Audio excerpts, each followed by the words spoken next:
Sí a la siguiente presentación sobre las sillas. Ya está. Tararira, tarirarí, Zoom, compartir, a la carita.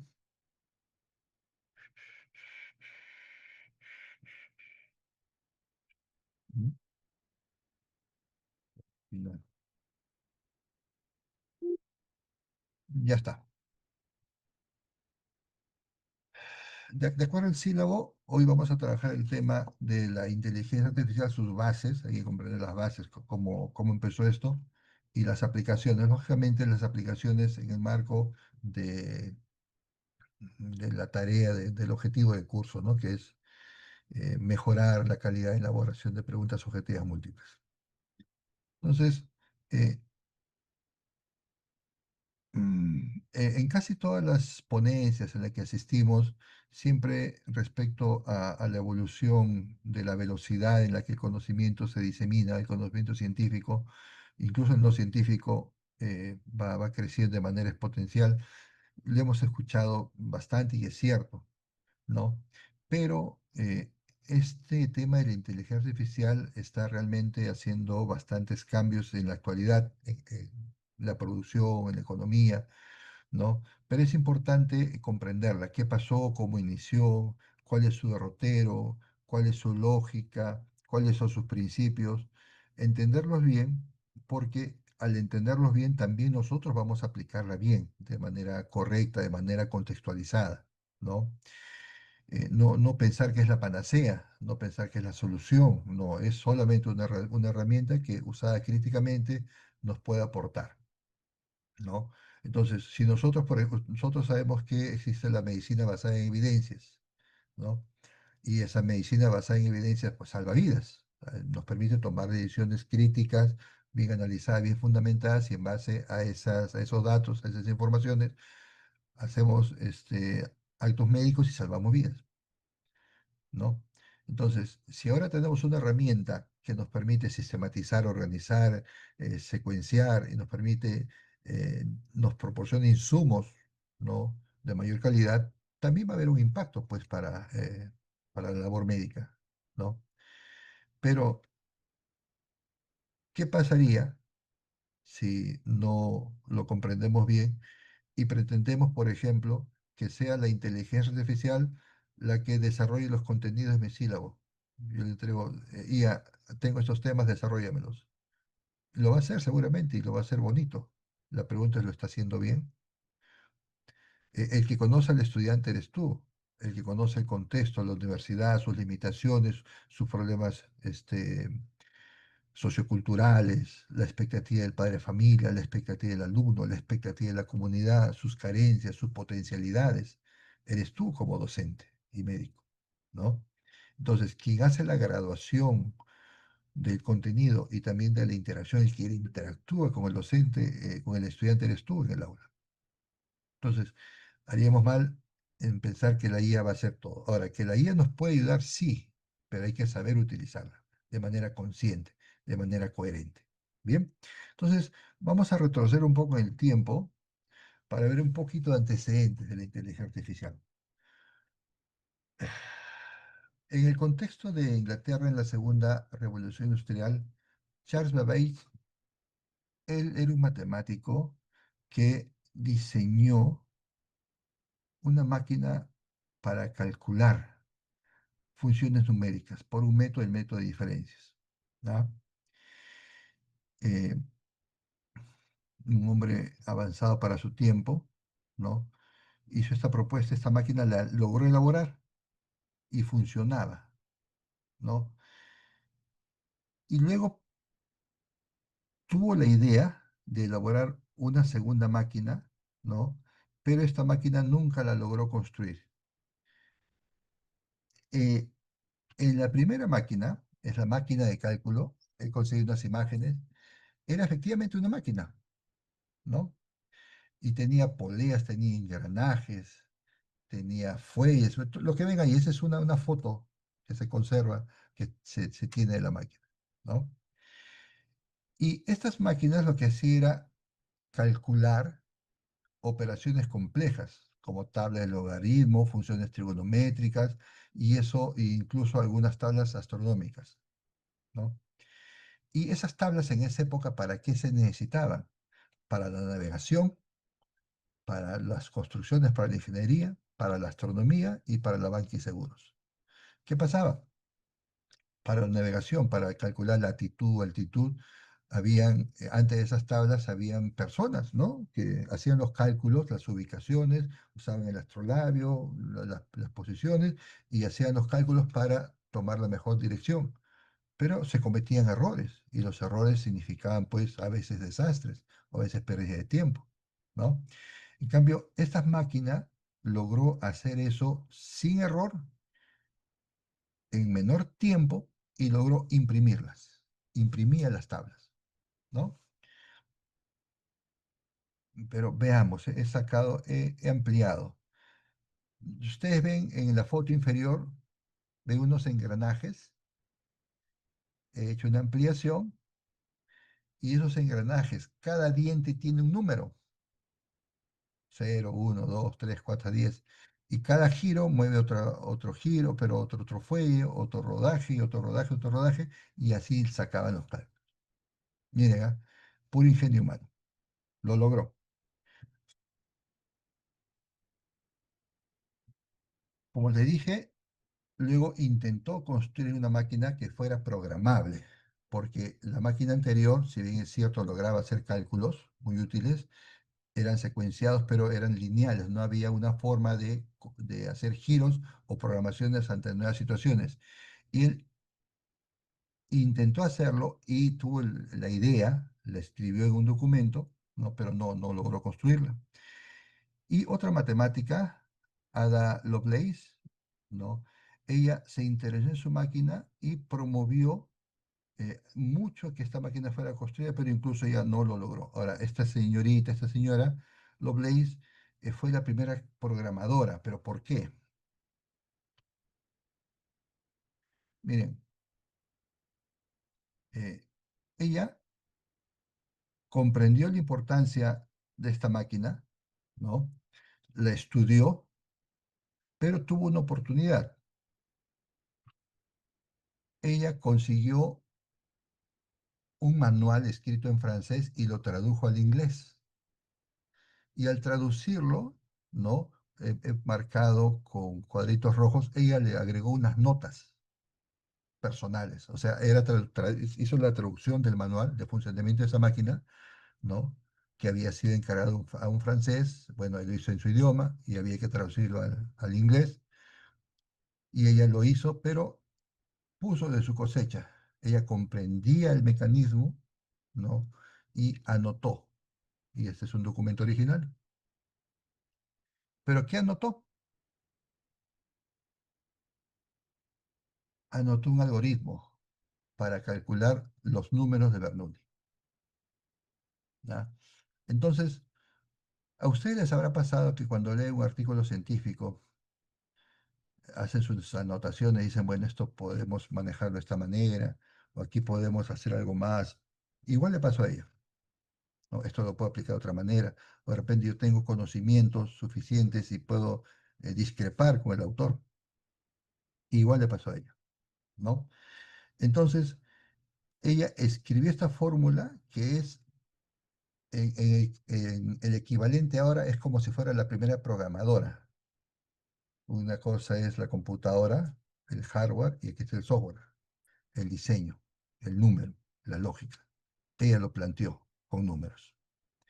Todo eso son antecedentes de la inteligencia artificial, ¿ah? Miren, ahora ella declaró algo. Ella dijo así, ¿no? Las máquinas de cálculo van a hacer muchas tareas complejas en matemática. No obstante, jamás van a pensar por sí mismas, porque siempre van a estar limitadas a las instrucciones del ser humano, ¿no? Esa fue finalmente su sentencia, bueno, en su experiencia, en su época dijo eso, ya. No van a pensar jamás. Casi 100 años después, ¿no? Aparece Turing. Y él este, escribe un artículo interesantísimo y él dice en este artículo los números computables y su aplicación a problemas de decisión. Él comprendió que habían números que se podían computar y números que no se podían computar. Y sobre los que sí se podían computar, él planteó algunas formas de hacer que puedan, gracias a esos procesos numéricos, tomar decisiones. Y él creó una máquina, pero no la creó como el matemático anterior, sino él la creó en su mente. Él tenía el diseño de su máquina en su mente, en su cerebro, y escribió sobre ello, ¿no? Y finalmente, ¿no? Él concluyó que sí se podían abordar con números decisiones y plasmó lo que ahora son los sistemas de computación 1, 0, 1, 0, 1, 0. Toda la estructura computacional actualmente está basada en esos dos números, 0, 1, 0, 1, 0, 1, ¿no? Entonces, pero cuatro años antes de fallecer, él siguió progresando en sus investigaciones, en sus reflexiones, y él escribió otro artículo y dijo, este artículo se tituló Máquinas de computación e inteligencia, y él decía, el cerebro humano, nuestro pensamiento, ¿no? Para razonar, pensar, usa operadores condicionales, sí, no, no, sí, no. Y ustedes recuerdan la tabla tautológica, por ejemplo, ¿no? Verdadero, verdadero, falso, falso. O sea, nuestro cerebro funciona así. Y él decía, si es que las máquinas logran utilizar esos mismos procesos, en algún momento algunas máquinas van a poder pensar, ¿no? En su época, pues eso era eh, para personas eh, que no eran de su tiempo, ¿no? O sea, decir que en algún momento las máquinas van a poder pensar en el 1950, que no es mucho tiempo realmente atrás, ¿no? Algunas máquinas van a poder pensar. Pero ¿qué pasaba? Que en ese momento no había la tecnología suficiente, no había las supercomputadoras de hoy, ¿no? Entonces no había recurso financiero, tampoco había recurso tecnológico y tampoco la industria se había desarrollado de tal manera que pudiera proporcionar el soporte tecnológico para lograrlo. Pero él ya lo proyectaba, o sea, decía, En algún momento las máquinas van a poder pensar si utilizan los mismos mecanismos lógicos que utiliza el cerebro humano." Y plantea un test, un juego, dice, ¿qué pasa? Vamos a poner tres sujetos. El primer sujeto va a ser un juez, el segundo sujeto va a ser una persona y el tercer sujeto va a ser una máquina. Los tres van a interactuar, no se van a conocer jamás, pero van a interactuar por chat, van a escribirse entre sí, ¿no? Y en el momento en el que el juez no distinga entre la persona y la máquina, entonces en ese momento podemos decir que la máquina ya está demostrando capacidad de pensamiento. Listo. Bien, pero igual en su tiempo eso no se logró, porque no existían las condiciones. Bien. El primero que ya utilizó el término inteligencia artificial, ya como lo conocemos ahora muy aproximado, fue McCarthy en el 56, ¿no? Y él empezó a impulsar, a gestionar el desarrollo ya de lo que hoy conocemos como inteligencia artificial. Bueno, en el 58, Rosenblatt creó lo que se conoció como la primera neurona artificial o perceptrón. Entonces él reprodujo consecuencias lógicas el mismo fenómeno de la sinapsis en la neurona, lo reprodujo, ¿no? Entonces, para la época fue un avance, ¿no? Ya se comprendía, se conocía, pero todo en una lógica matemática, por cierto. Pero ya lo pudo reproducir teóricamente, ¿no? Numéricamente. En ese mismo año, Bernstein creó el primer programa de computadora capaz de jugar ajedrez, muy rudimentario, muy básico. Realmente no es que jugara ajedrez propiamente dicho, sino que él programó a esa máquina según sus propias habilidades de ajedrez, buscó libros, literatura, estrategias de ajedrez y bueno, empezó a programarlo. Pero ya fue un gran avance por la complejidad y las posibilidades. El gran logro fue el lograr poner en un software, ¿no? El tema de las probabilidades, de las posibilidades de los juegos, de las jugadas, de las estrategias. Ahora,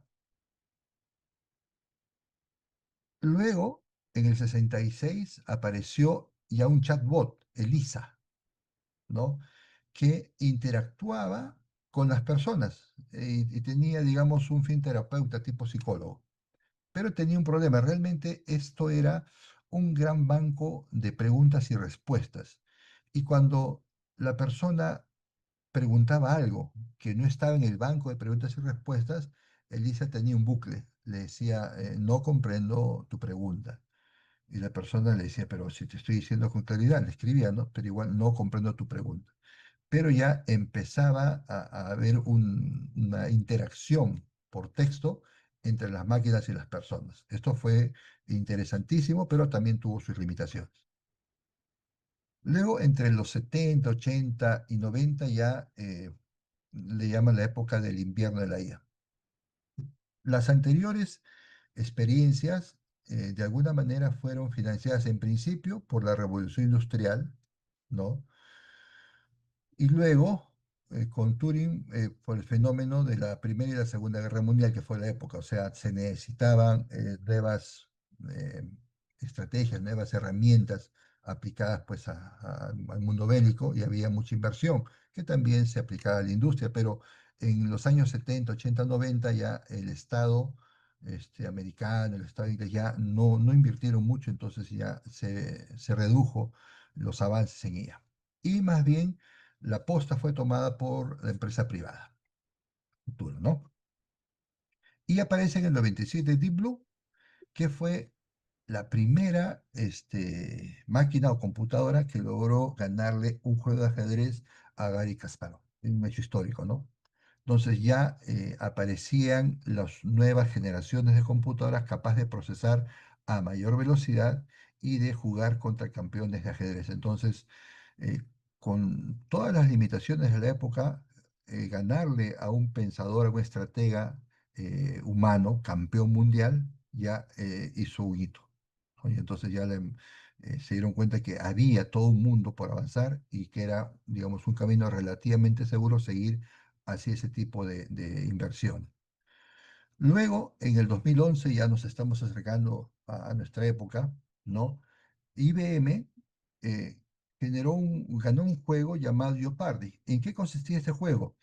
Que los jugadores tenían que interactuar y la máquina, ¿no? La computadora lograba eh, comprender, digamos, las particularidades del idioma, lo no dicho, algunas jergas, algunas acepciones no muy conocidas, ¿no? Algunas ideas inconclusas.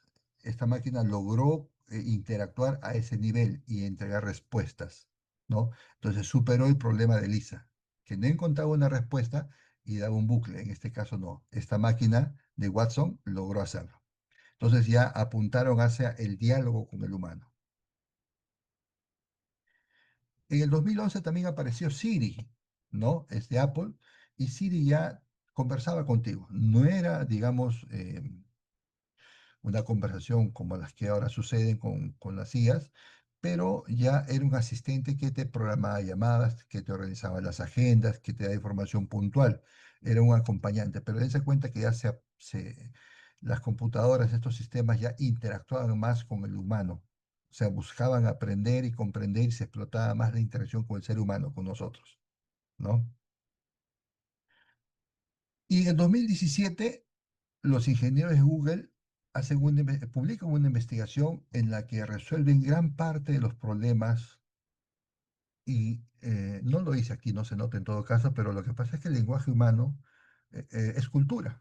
El lenguaje es una cultura, ¿no? Y si tú quieres interactuar, o sea, si la máquina quiere interactuar, tiene que comprender la lógica, la cultura, la acepción, o aproximarse, por lo menos numéricamente, en el lenguaje, ¿no? El lenguaje como algo que se puede objetivar matemáticamente, que se puede analizar.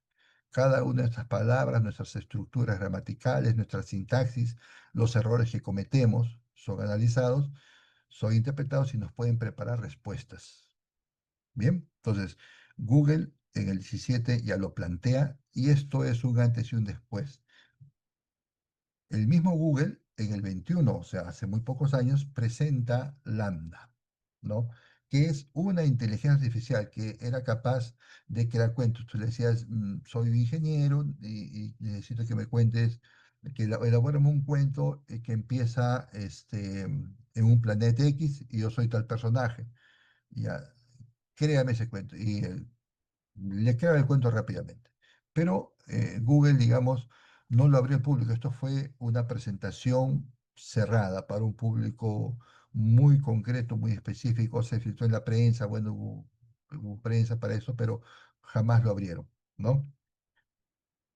Y hace poco, hace 3 años, ChatGPT lanza ya al mercado abierto, ¿no? Su ChatGPT. Y a partir de ese momento todas las empresas que ven con inteligencia artificial han hecho una explosión de las mismas.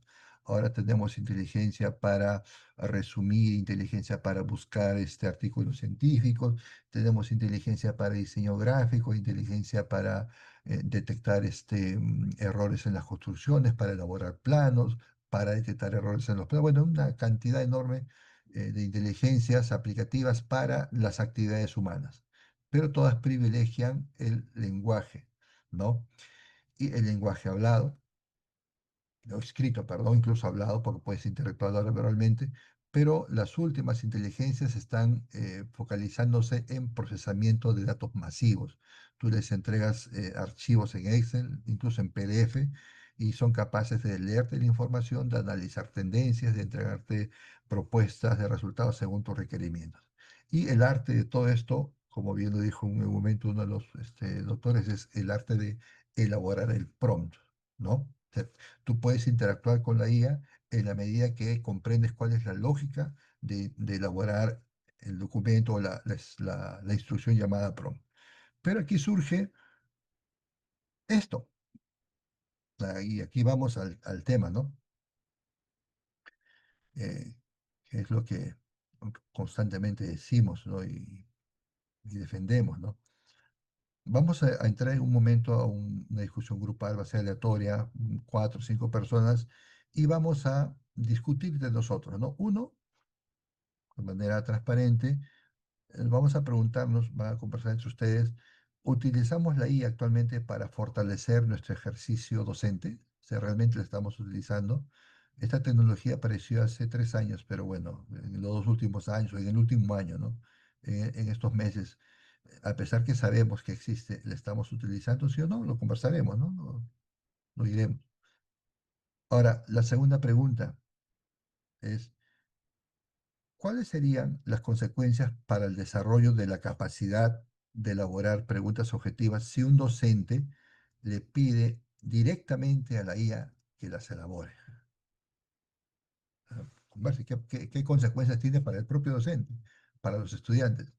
Si yo tengo que hacer un examen mañana, 20 preguntas, ya, IA, este es mi prompt, hazme las preguntas. ¿Qué pasa con el propio docente? ¿No? Con sus habilidades, con sus capacidades, con su ética. Bueno, y la tercera, y que es hacia donde vamos a ir, que es cómo usar la IA de manera ética y profesional para elaborar instrumentos de evaluación. ¿Cómo hacerlo? Pensemos sobre eso. ¿Cómo hacerlo?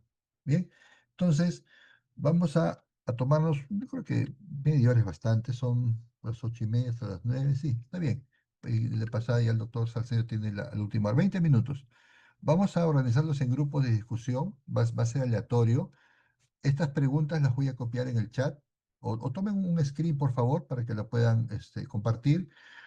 eh, y cada grupo decida.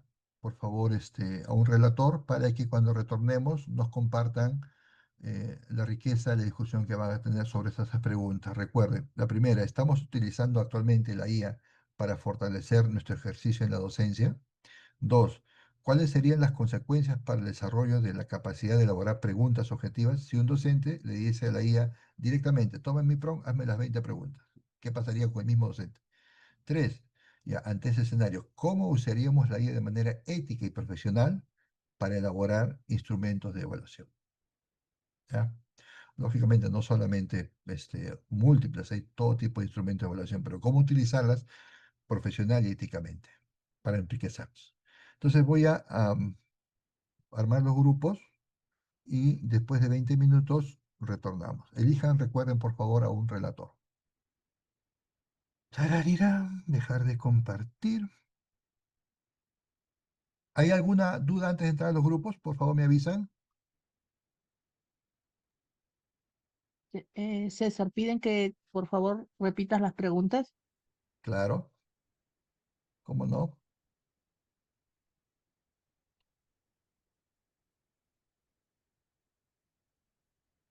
Primero, vamos a conversar.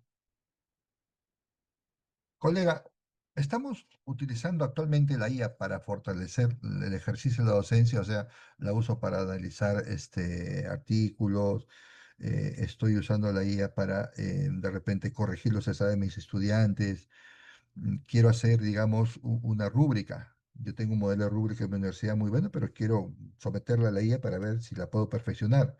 Estoy haciendo eso, ¿no? Por ejemplo, hay IAs que son capaces de leer textos, ¿no? Y te pueden ayudar a hacer correcciones de exámenes, por ejemplo, ¿no? La estamos utilizando, ¿no? Hay IAs que te permiten hacer PowerPoint, otras que te permiten hacer videos, y bien esquemáticos, bien bonitos los hacen, ¿no? Entonces, nos estamos entrenando en eso, es la preocupación, ¿no? Lo estamos haciendo, o sea, la herramienta está, pero la pregunta es, ¿la estamos utilizando nosotros para mejorar la docencia, para perfeccionarnos? ¿No?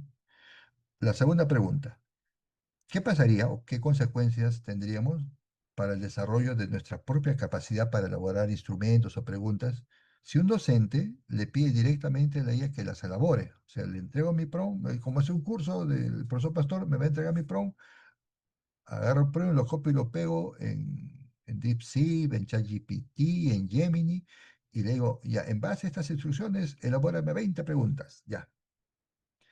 ¿Qué pasaría? Bueno, cumpliría con la meta del curso, ¿no? Pero, ¿qué pasa cuando después tengo que hacerlo solo y no hay internet, no hay computadora? ¿Mm? ¿Qué pasó con mi capacidad? O sea, discutamos eso. Y tres, ¿cómo usaría la IA de manera ética y profesional para elaborar instrumentos de evaluación o otros procesos también del acto educativo, ¿no? Pero vamos a focalizarnos en instrumentos de evaluación por ser motivo de nuestro curso. Esas son las preguntas. Entonces ahora sí pasamos a la creación de grupos. A ver, un ratito tengo.